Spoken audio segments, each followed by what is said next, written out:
Olá, sejam muito bem-vindos ao podcast Conteúdo Aberto, podcast oficial da FTD Educação. Meu nome é Julie Baptista, eu sou a anfitriã nesse papo e antes de mais nada gostaria de fazer minha audiodescrição. Eu sou uma mulher negra de pele clara, com o cabelo cacheado, com luzes e estou usando um vestido preto e sapatos caramelo. Aproveito também para fazer a descrição do nosso cenário. Estamos com uma parede cinza, temos também, logo no centro do cenário, um letreiro escrito Podcast Conteúdo Aberto por FTD Educação e temos já as fotos dos nossos convidados até aqui. O tema de hoje é um tema muito importante que impulsiona e dá condições para que as escolas e para que a educação transforme cada vez mais a vida das pessoas e principalmente dos brasileiros. Afinal de contas, a gente vai falar um pouquinho do nosso cenário por aqui.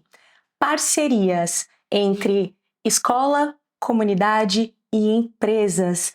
E para falar sobre isso, nós trouxemos um convidado que é super parceiro também da FTD, que é o Instituto Ayrton Senna, representado aqui pela Érica Pagano. Seja muito bem-vinda, Érica. Muito obrigada pelo convite. Vou fazer minha audiodescrição. Eu sou uma mulher branca, de cabelos claros, estou vestindo uma calça branca, sapato caramelo e uma blusa azul. Érica, para a gente começar o nosso papo, eu queria que, para deixar todo mundo também na mesma página, conta um pouquinho, qual é o trabalho do Instituto Ayrton Senna, o que vocês fazem por lá?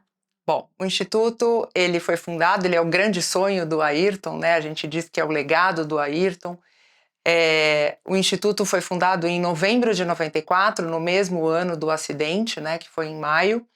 É uma decisão da família para continuar esse sonho, que foi o fruto do sonho realmente do Ayrton. E foi fundado dia 24 de novembro de 94. Então, o ano passado nós completamos 30 anos. O Instituto ele é um grande centro de inovação e pesquisa que busca acelerar a qualidade da educação pública no país. Quando a gente fala de centro de inovação, muitas pessoas têm algumas dúvidas até sobre a atividade do Instituto. Mas o Instituto trabalha com 3 grandes pilares. O primeiro deles, o centro de pesquisa, onde a gente tem psicometristas e cientistas aqui no Brasil e em alguns lugares do mundo, pesquisando o que há de melhor realmente, evidenciando, né, na ciência o que a gente pode trazer para as nossas soluções educacionais. O Instituto foi a primeira ONG do Brasil e do mundo a receber uma cátedra da Unesco. Esse título só é concedido a grandes centros de pesquisa, universidades, e o Instituto ganhou esse título. Hoje a gente tem também uma cátedra na USP, onde a gente faz pesquisa de todas as nossas competências e habilidades socioemocionais, a gente vai falar um pouquinho disso.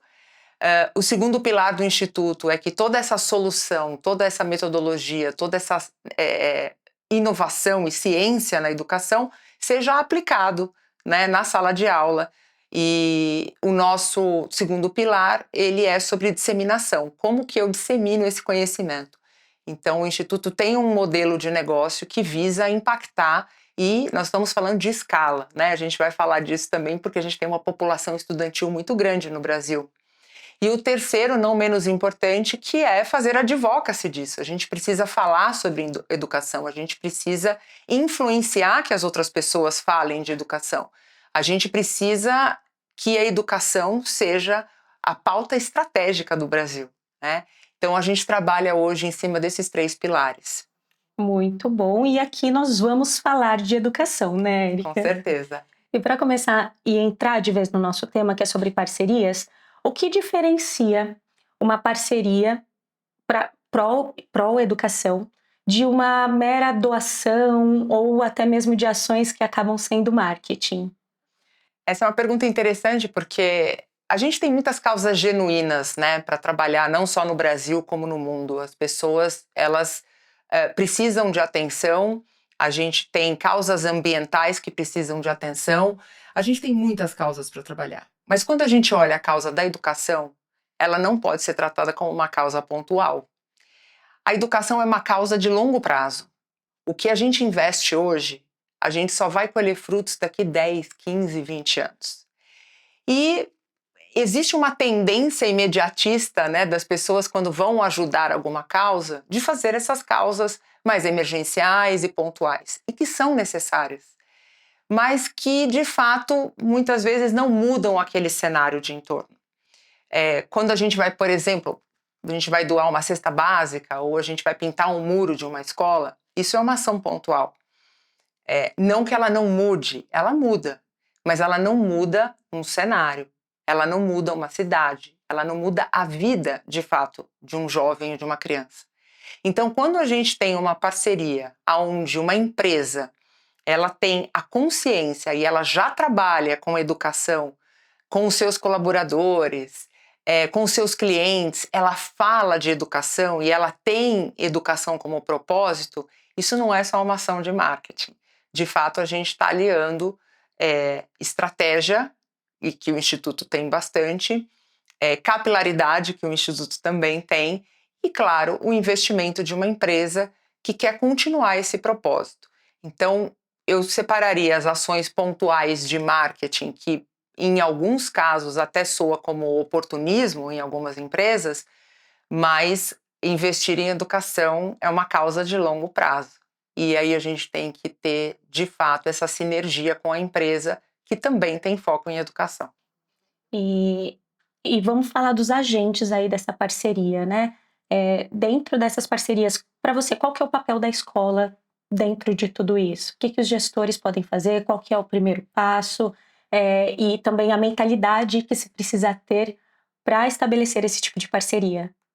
Bom, a gente, dentro do Instituto, nós chamamos isso de uma grande tríade, né? A gente precisa, claro, da melhor solução, da melhor metodologia, e hoje o Instituto dispõe dessa metodologia, dessa solução educacional. A gente precisa de recurso para fazer isso acontecer, e a gente precisa de uma rede engajada.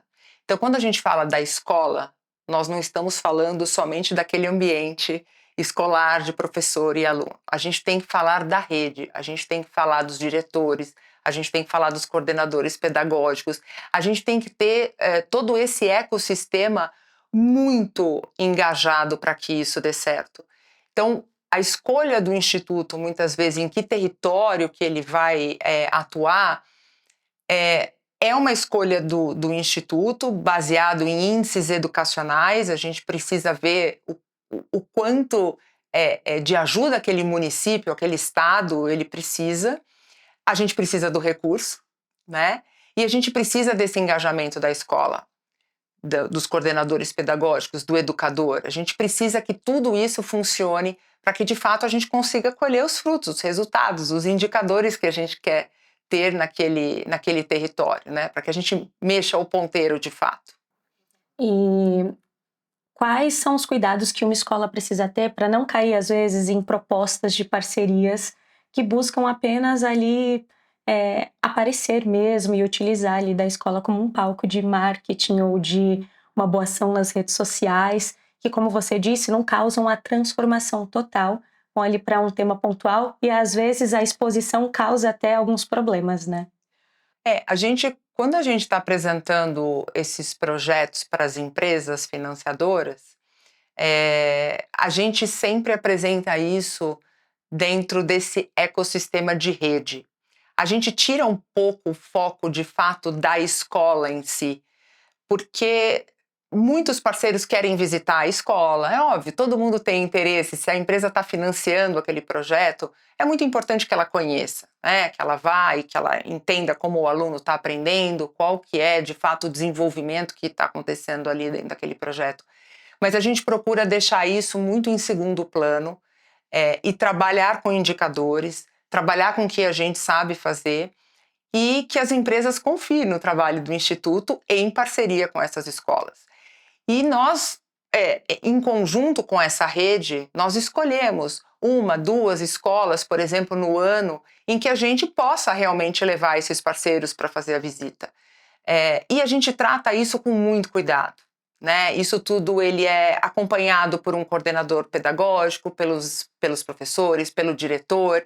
Então a gente não pode transformar aquilo num palco de marketing de fato, porque aquilo é o ambiente de uma criança, de um jovem que está se desenvolvendo. Então existe todo esse cuidado, esse respeito, porque essas portas elas não são abertas 24 horas para qualquer um que só porque está colocando dinheiro no projeto que ele possa entrar. Aquele trabalho ele está sendo feito, né, por pessoas que são capacitadas para aquilo e a gente tem muito respeito por isso. Muito bom. E vamos para a prática, né? O Instituto Ayrton Senna tem uma trajetória de projetos que envolve diferentes atores. E eu queria agora que você contasse algumas histórias reais, assim, de alguns cases muito legais que você já teve a oportunidade de trabalhar, ou que o Instituto já teve a oportunidade de entregar, e que causam essa transformação que você acabou de falar, não apenas uma ajuda pontual, até para a gente ilustrar um pouco melhor para as pessoas que estão ouvindo e assistindo a gente. São histórias transformadoras, né? Quando a gente começa a conhecer esses protagonistas, vamos dizer assim. O ano passado, na passagem dos nossos 30 anos, nós fizemos uma campanha que nós chamamos de campanha de egressos, que foi, nós procuramos no Brasil, nós lançamos nas nossas redes sociais, que as pessoas chegassem até a gente se identificando, que participaram de projetos do Instituto no passado. E a gente recebeu, assim, centenas de histórias, né? E a gente foi selecionando essas histórias, não só de pessoas que ali participaram, mas dos territórios, dos municípios que aconteceram. Então, a gente resgatou histórias muito legais, como, por exemplo, a história do Ronaldo, que foi um menino do Sergipe, que participou de um dos nossos programas. Ele participou de um programa que chama Se Liga, no Instituto Ayrton Senna, que é um programa que visa melhorar a aprendizagem da alfabetização de alunos que estão com atraso escolar. E esse menino, a gente conseguiu resgatar a história dele porque ele gravou um vídeo com a gente há aproximadamente 20 anos atrás. E aí nós conseguimos o contato dele e nós fomos atrás dele e gravamos a história dele hoje. E assim, você olhar aquela transformação, é um menino que aos 7, 8 anos de idade, mais ou menos, ele não sabia ler, não sabia escrever. E esse atraso escolar, ele proporciona uma desmotivação muito grande na criança. Por que você vai continuar indo à escola, por exemplo, se tem gente que ali sabe mais que você? Até uma vergonha, né? É uma de estar ali. vergonha, é exatamente isso. Então, existe aquele incômodo e isso é um dos motivos que a criança evade também a escola. E aí, com o trabalho do Instituto, ele conseguiu acompanhar os estudos, ele se alfabetizou, terminou, né, o ensino médio e tudo, e nós conseguimos o contato com ele. Hoje ele é um empresário, ele tem uma distribuidora de hortifruti na região ali do Sergipe. Ele emprega 12 pessoas da família. Ele tem 3 caminhões que faz distribuição de hortifruti. E a conversa com ele, você olhar, né? E ele fala assim: eu não desisti, eu consegui chegar até aqui, né? Então eu acho que quando você olha essas histórias, você realmente entende o propósito do nosso trabalho. E citando um outro exemplo, não só de pessoas, mas, por exemplo, de regiões, a gente tem um território que é Licínio de Almeida, que é um município da Bahia com aproximadamente 12 mil habitantes, e começou a trabalhar com o Instituto Ayrton Senna desde 2008, aonde a gente tinha índices de distorção de idade-série, assim, para quem não tem muita familiaridade com essa expressão, onde o aluno, por exemplo, ele está na 7ª série com conhecimento de 5ª. Nós temos muitos municípios e estado que tem aquela aprovação automática. Então, o aluno ele continua seguindo a série sem ter, de fato, o conhecimento para estar naquela série, na série anterior. E quando nós entramos em Licínio de Almeida em 2008, a gente estava com uma taxa de distorção idade-série acima de 90%. Então, a gente tem mais de 90% da população estudantil daquele município que não está na série adequada, né? Então, você pega alunos, como eu citei, na 5ª, 6ª série sem saber ler. E os últimos dados de 2023, a gente tem uma redução de 95% na distorção idade-série desse município. E quando nós estivemos lá o ano passado fazendo um estudo de caso com a nossa equipe, uma das professoras, né, na conversa, ela falou: vocês sabem que todas as escolas particulares desse município foram fechadas? Então, assim, você olhar um território onde a gente fez um trabalho de quase 20 anos e que a referência é a escola pública, então tem muitas histórias, né, que fazem a gente continuar aí com o nosso propósito e o legado do Instituto, de fato. Érica, eu fiquei curiosa. Quais são os principais desafios educacionais que vocês encontram nos territórios e nas escolas em que vocês desenvolvem os projetos ou que vocês recebem aí os pedidos para que façam parte do projeto? Eu acho que a gente não pode falar de uma causa só, né? Eu acho que tem vários fatores.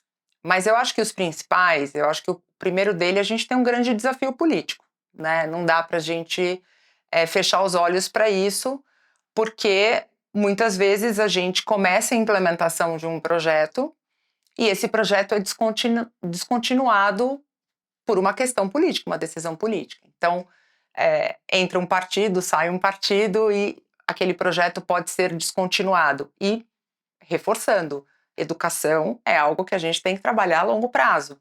Não tem como a gente fazer um projeto de 1, 2, 3 anos e achar que a gente vai ter o resultado que a gente espera ali. Então, eu citaria como um grande desafio essa descontinuidade política.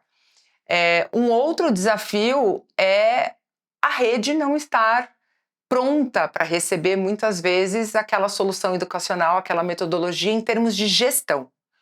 Então, o Instituto Ayrton Senna hoje, ele tem um dos programas do Instituto, ele se chama GN10, ele é um programa que trabalha a gestão daquela rede. Ou seja, eu preciso capacitar aquele diretor, aquele coordenador, a trabalhar com gestão, a ser um gestor. E não só um educador. Eles precisam entender a trabalhar com indicadores, com metas, com objetivos, porque o programa visa isso.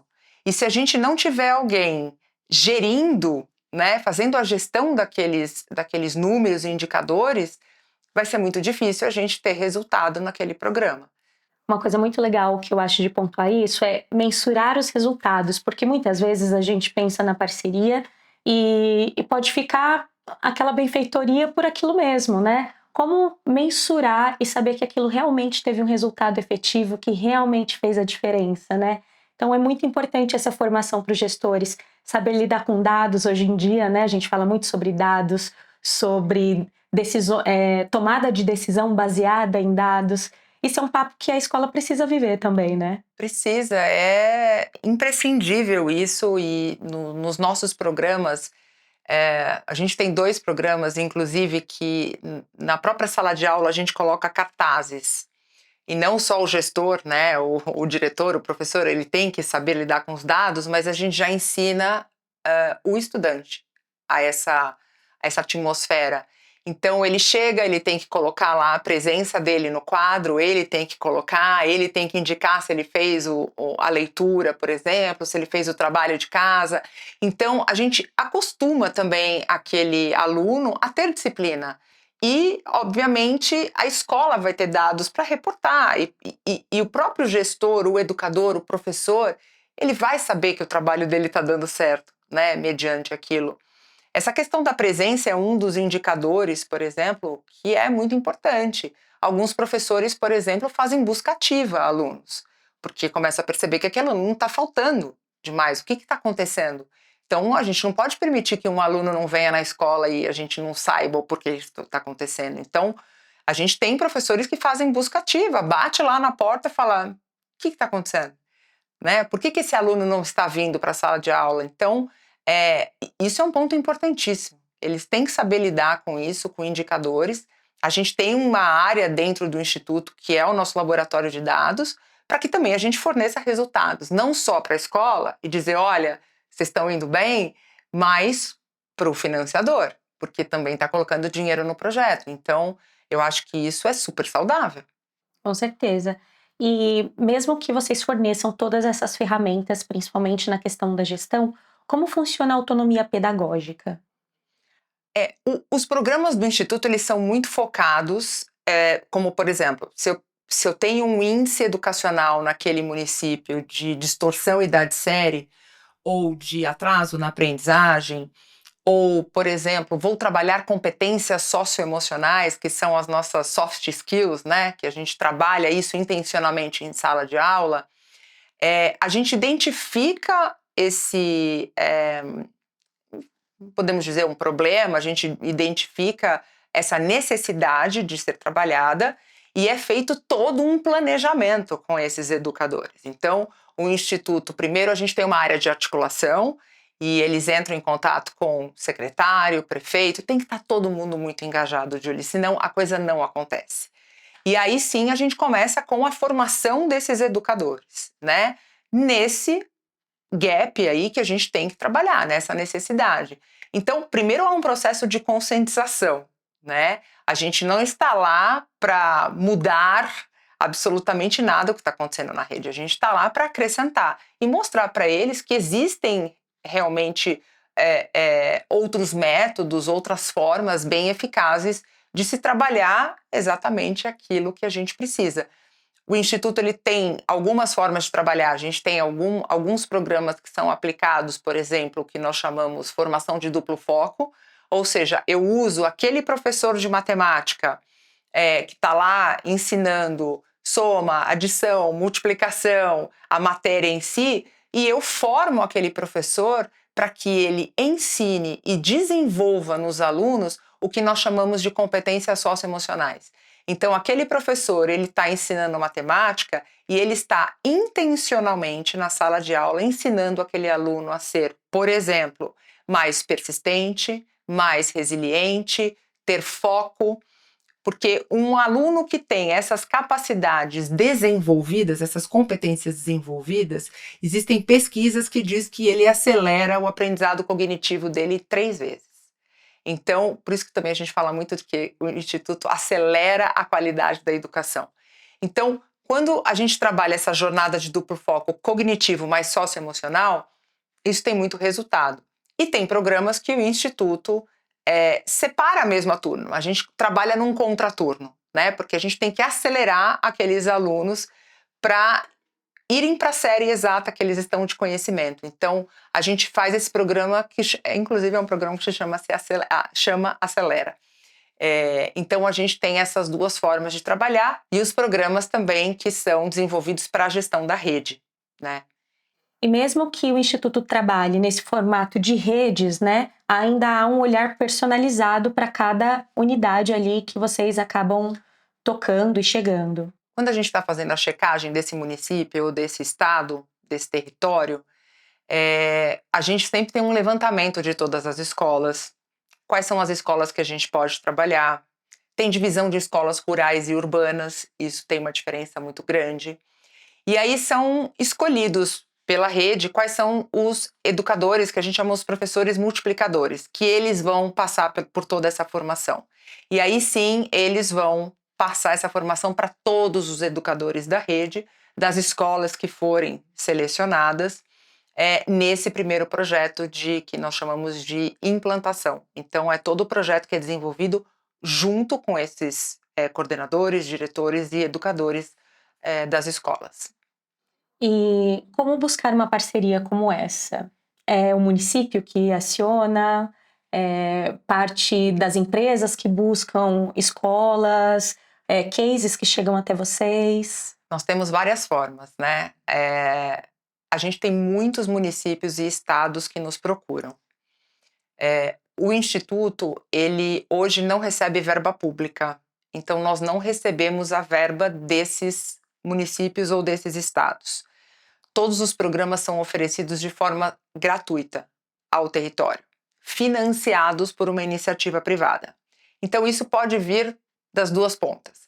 A gente tem municípios muito interessados e que tem muita necessidade da aplicação do projeto, e aí nós, como área de negócios, buscamos um financiador direto para esse projeto. Ou ao contrário, né? Chegam essas empresas, por exemplo, e falam assim, olha, eu tenho fábricas em todo o Brasil e eu gostaria muito de implementar projetos ao entorno dessas plantas, por exemplo, das indústrias. Aí a gente faz um mapeamento de todas essas cidades e municípios, né, que essa empresa possui, e aí a gente vê a necessidade, né? Se há realmente necessidade de implementação de um projeto, a gente implementa. Então, pode tanto vir da própria rede, quanto pode vir do próprio financiador. Muito legal. Então é bacana também que as empresas comecem a construir essa consciência de também investir em educação, né? Qual que é a importância disso? Da rede privada e das empresas abrirem o olhar e também a carteira, né? Para investir em educação hoje no Brasil. Eu diria que educação é a causa mais estratégica que a gente tem para o país, né?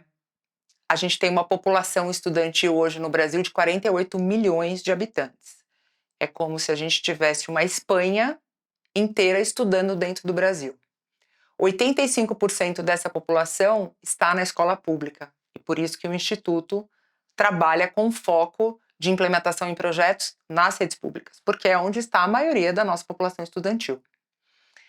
Quando a gente trabalha educação, e por isso que a gente fala que isso é tão estratégico, a gente tem dados de muitos países que existe um aumento na produtividade, né, PIB per capita muito grande, por hora trabalhada. A cada ano a mais de escolaridade, a gente tem 12% a mais de aumento de renda daquela família, daquele estudante. Então, a gente tem muitos dados que comprovam que a educação é uma causa muito estratégica. E hoje tem acontecido muito de empresas nos procurarem para fazer esses programas educacionais, principalmente em torno dessas fábricas e plantas e sedes, porque eles estão com muita dificuldade de contratação, né? A gente tem uma evasão escolar muito grande, que depois da pandemia isso teve um acréscimo, aumentou ainda mais, e as empresas hoje têm muita dificuldade de achar profissionais capacitados para que eles consigam contratar. Então, educação hoje é uma causa extremamente estratégica. E quando eu estou falando de educação, claro que a gente tem vários focos e vários níveis de educação para serem trabalhados, mas eu estou falando de educação básica. Eu estou falando da educação ali do primeiro ano do ensino fundamental até o terceiro ano do médio. A gente precisa cuidar desses 4 primeiros anos da educação. Isso é bastante estratégico, porque os alunos começam a evadir nos anos finais no ensino médio. O meu foco não pode ser só jovens e empregabilidade, que o Instituto tem programas para isso. A gente precisa olhar para a nossa base. Se essa base não cresce forte, a nossa evasão é muito maior. A gente não tem como, por exemplo, ensinar temáticas de empregabilidade, de educação financeira e outras vertentes da educação, se a gente tem uma população que tem proficiência de leitura muito baixa. Hoje, a cada 10 alunos que entram no primeiro ano da educação básica no Brasil, apenas 6 conseguem se formar. A gente perde 40% no meio desse caminho. Isso eu estou falando numa população média. Se eu fizer o recorte de uma população dos 20% mais pobres, Julie, eu estou falando que só 4 chegam. Então, a gente tem a nossa indústria de pessoas no Brasil, a gente não pode deixar ela falir. Porque qualquer outra indústria que perdesse 40% ou 60% do seu capital já estaria fechada. Então, se a gente não olhar para os dados que estão estampados, né, escancarados aí na nossa cara, e se as empresas não conseguirem enxergar que o investimento de educação é estratégico, a gente não pode tentar investir em outras causas. A educação é a raiz da nossa árvore. A gente não pode pensar em investir só nos galhos, porque aí a gente já não tem mais tempo para isso. Esse papo deixa a gente muito surpresa, porque por mais que a gente escute sobre crise na educação, precisamos investir na educação, e a gente já falou aqui de resultados, quando a gente olha para os dados, é muito surpreendente e não é de uma maneira positiva, né? E para além disso, você falou também que uma das vertentes do Instituto é falar sobre educação, fazer com que esse assunto chegue a mais lugares, né? Como é importante conversas como essa e para que essas informações cheguem a mais pessoas, né? Porque, no fim das contas, essas parcerias acabam impulsionando, transformando e melhorando o futuro do nosso país, Com certeza. né? E como que você vê esse futuro das parcerias no Brasil, sabe? Temos um olhar otimista para isso? Estamos caminhando a passos largos, a passos pequenos, mas ainda assim seguindo e crescendo aos poucos, melhorando esse cenário? A gente tem muito mais, eu acredito que hoje, o olhar das empresas para causas, né? Quando a gente, principalmente agora, porque o tema é ESG, ESG, né? isso. Então, todo mundo fala de ESG. E uma vez numa reunião, uma parceira realmente de negócio falou assim, as pessoas, elas querem falar sobre ESG, mas o que elas têm que fazer ESG, não só falar de ESG, né? Então, a gente discute muito isso no Instituto, né? Porque a gente tem um conselho muito forte, são pessoas muito influentes, são pessoas que estão no mercado, e a gente vê muito isso nítido, assim, muitas vezes as empresas elas estão muito focadas na parte do E, né? Que é da parte socioambiental, na parte do G, que é a parte da governança, né? E da transparência, e no S, que é o social, muitas vezes só esse olhar para dentro da empresa. E que é super importante, nós não estamos falando disso, mas só cuidar de diversidade, inclusão e esse olhar para dentro dos colaboradores, ele não é suficiente. A gente tem que olhar o social para fora. E quando a gente começa a... É um processo, eu falo que é um processo educativo, da nossa parte para as empresas também. E a gente faz isso. Quando a gente está conversando com um parceiro, fala assim, qual que é a sua parcela de contribuição para a sua sociedade, para o seu entorno, né? E aí a gente tira um pouco esse olhar só para dentro e vamos pensar no que a gente pode fazer para fora. Eu acredito que isso, as empresas têm cada vez prestado atenção mais nisso e nós, como organização, a gente tem trabalhado muito na educação dos parceiros que nós, como organização não governamental, nós precisamos de recurso para sobreviver. Isso é um fato. O IDES mesmo publicou um relatório no início do ano falando muito sobre o investimento privado, né, o investimento social privado, e que muitas empresas ainda buscam muito focar em implementação de projetos, que é super válido. Mas olham as organizações, muitas vezes, como apenas prestadores de serviço. Só que, eu vou dar um exemplo do Instituto, porque é o que eu posso falar. Dentro do Instituto, nós somos em quase 90 colaboradores. Pessoas altamente capacitadas fazendo todos aqueles programas acontecerem. Não dá para a gente ter um parceiro que só pense no investimento direto na implementação do projeto ali na ponta. A gente tem conta para pagar, a gente tem água, a gente tem luz, a gente tem folha de pagamento, a gente tem um centro de pesquisa para sustentar.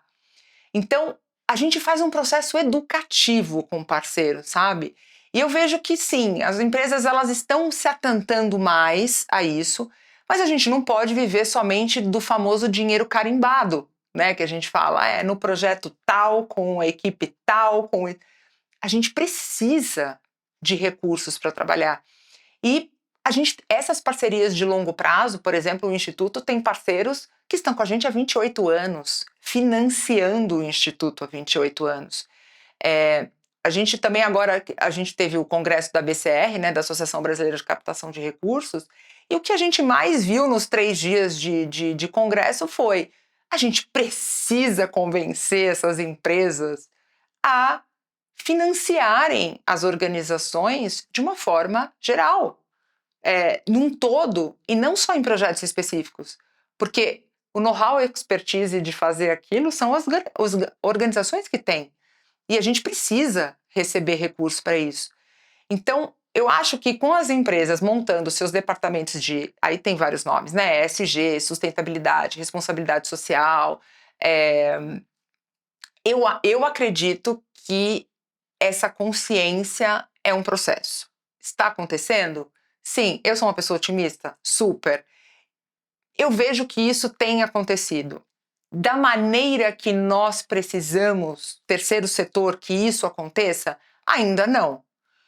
Mas eu acho que a gente está caminhando, sim, para falar de pautas mais difíceis, para a gente publicar relatórios sobre isso, e eu acho que a gente está avançando, sim, no tema. E, Érica, a gente escuta bastante sobre washing, né? Sobre essa lavagem, assim, de dinheiro, se a gente pode colocar dessa forma, em cima de pautas que são muito importantes para a sociedade. Na área de parcerias e do terceiro setor, temos também algum tipo de washing? Infelizmente, sim. A gente tem, eu acho que ainda, muitas vezes até por falta de conhecimento, sabe, Julie? Não sei se isso soa como oportunismo mesmo daquela empresa, mas muitas vezes não é falta do conhecimento e de como isso precisa ser estruturado. Mas a gente recebe algumas propostas para aliar, por exemplo, a marca do Instituto Ayrton Senna, que é o nosso maior ativo, né? A gente não recebe verba pública, então a gente vive dessa marca, né? Para sustentar essas implementações de projeto. E aí essa empresa quer aliar a marca do Instituto a um produto, a um serviço. A gente tem ali podemos dizer, uma tabela de royalties que a gente costuma trabalhar. A gente já faz toda a análise da exposição dessa marca que vai ser feita. Então, o que nós vamos fazer? Nós vamos expor em mídia social, TV aberta, ponto de venda. Como é que vai ser, né, esse projeto, esse plano de comunicação? E aí, muitas vezes a gente recebe assim, um plano de comunicação gigantesco, né? Então vai Ou para algo ponto super de pronto só para vocês executarem? e aí vai para ponto de venda, e vai para mídia social, tem embaixador envolvido, gente importante.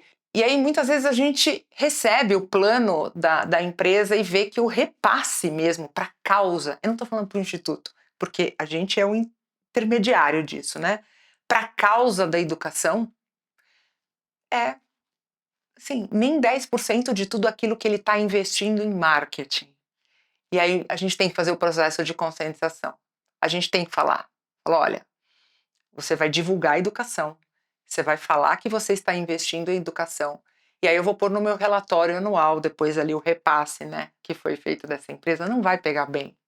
Então também é um processo educativo, porque eu acho que tudo é muito novo. Quando a gente fala de ESG, quando a gente fala de marketing relacionado à causa, não é algo que a gente vê há 20 anos atrás, há 30 anos atrás. Claro, a gente tem campanhas, como por exemplo a campanha do Mac Dia Feliz, é a campanha mais longa de marketing de causa do Brasil, completou 37 anos. Mas não era comum você ver isso, né? Então, é um processo do terceiro setor educar o segundo setor nessas causas. E não deixar que isso aconteça. Porque, de fato, a gente, como existe greenwashing, existe social washing também, né? Então, a gente precisa servir de instrumento para levar essa conscientização para as empresas e que investir em educação precisa ter investimento, não é só marketing. E como que a comunidade, pessoas, os civis podem contribuir também para essa pauta? Ou ela é reservada mesmo só para as empresas? Não, de maneira nenhuma. Eu acho que educação é um tema que permeia toda a sociedade, né? É claro que a gente tem muitas empresas ajudando o Instituto nos projetos, mas nós temos, por exemplo, uma célula voltada à pessoa física, né? Então a gente tem diversos doadores, a gente tem uma plataforma de doação que qualquer pessoa pode entrar, qualquer pessoa pode doar o valor que ela quiser e, obviamente, isso está sendo 100% revertido à causa do Instituto. Alguns doadores já visitaram o Instituto, inclusive conhecem programas, então isso não é uma limitação somente das pessoas jurídicas, mas também das pessoas físicas. E só para a gente finalizar, a gente fala muito sobre doações, né, e tudo mais, fala sobre investimento. Antes de começar aqui o nosso papo, você estava me contando alguns dados, falou também do quanto a gente investe em educação hoje no país, mas a gente precisaria de muito mais, né? Muito mais. O Brasil não tem pouco investimento em educação, tá? As pessoas, elas têm essa informação que é um pouco equivocada. O Brasil hoje investe mais de 1 bilhão por dia em educação. É um número enorme. A gente está falando que é aproximadamente 6% do PIB, tá? Que, comparado a países super desenvolvidos, a gente investe até mais. Volto na questão da gestão. A gente tem recurso, mas muitas vezes não sabe utilizar esse recurso. Então, por isso também que essa pauta de advocacy, de influenciar, é tão importante. Porque recurso a gente tem, né? Mas como fazer isso dar certo? Como fazer isso chegar na ponta de uma maneira que a gente consiga medir o resultado, que a gente veja a evolução, trabalhando com indicadores, com dados, com monitoramento. O Instituto tem muito essa preocupação, e não só o Instituto, a gente faz parte de várias coalizões de educação, e esse ecossistema tem pensado dessa forma. Então, a gente precisa falar mais sobre essa pauta, porque não é só uma questão de investimento. Isso tem que ser uma pauta estratégica do país, né? Não só para buscar mais recursos, para o terceiro setor trabalhar, mas o setor público tem dinheiro para isso. E, Érica, passe alguns canais também para que as pessoas possam conhecer mais sobre o trabalho do Instituto, os parceiros, como fazer parte aí dessa rede. Bom, a gente tem notícias diárias no nosso Instagram, @Instituto Ayrton Senna, e a gente tem também o nosso site, www.institutoayrtonsenna.org.br, que as pessoas ali vão conhecer todos os nossos projetos, todos os nossos trabalhos e, inclusive, todas as parcerias vigentes hoje no Instituto. Érica, foi um prazer imenso te receber aqui, conhecer um pouco mais o trabalho do Instituto e entender um pouco mais de como funcionam todas essas parcerias, à luz, né, do trabalho que vocês fazem no Instituto Ayrton Senna também, mas principalmente para entender que estamos no caminho certo. Precisamos falar por educação, vamos falar mais de educação. E ter vocês aqui nesse papo com a gente é realmente uma honra. Muito obrigada. Eu que agradeço. Muito obrigada por esse espaço. Como eu falei, a gente precisa falar de educação. FTD é um parceiro do Instituto e é assim, um prazer muito grande estar aqui e poder falar de educação, né? Porque isso é o propósito, é o que move a gente todos os dias ali no escritório. Então, eu que agradeço o espaço e a oportunidade da gente bater esse papo. E para vocês que nos acompanharam até agora, gostaram desse papo? Aprenderam também? Então, conto com a sua curtida, o seu comentário e o compartilhamento desse papo super interessante com quem precisa ouvir mais sobre parcerias. Para empresas também, né, Érica? Muito importante que a gente leve e dissemine essa informação para a maior quantidade de pessoas possíveis. Então, eu conto com a sua participação nisso e aproveite e se inscreve aqui também no nosso canal para não perder mais nenhuma conversa do podcast Conteúdo Aberto. Fico por aqui e até a próxima. Tchau, tchau!